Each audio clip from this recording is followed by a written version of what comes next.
वळूया पुढील बातमीकडे। मवियापेक्षा इंडिया आघाडीची बैठक होणं गरजेचं असल्याचं उद्धव ठाकरे यांनी म्हटलंय।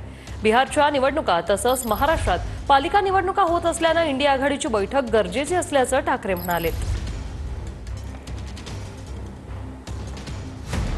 महाविकास आघाडीपेक्षा इंडिया आघाडीची बैठक सद्यस्थितीत होणं महत्त्वाचं असल्याचं मत उद्धव ठाकरेंनी बैठकीत व्यक्त केलंय। लोकसभा निवडणुकीनंतर एकही इंडिया आघाडीची बैठक झाली नाहीये, त्यामुळे इंडिया आघाडीची देश पातळीवर पुढची रणनीती नेमकी काय आहे असा सवाल उद्धव ठाकरेंनी उपस्थित केला। आगामी बिहार निवडणुका आम्ही लढवत नसलो तरी बैठक होणं आवश्यक असल्याचंही ते म्हणाले। शिवाय स्थानिक स्वराज्य संस्थांमध्ये नेमकं कसं लढायचं हे निवडणुका जाहीर झाल्यानंतर ठरवलं जाईल। यासह महाविकास आघाडीमध्ये कोणता पक्ष आघाडीत लढणार की स्वबळावर लढणार असाही सवाल उपस्थित केला जातोय।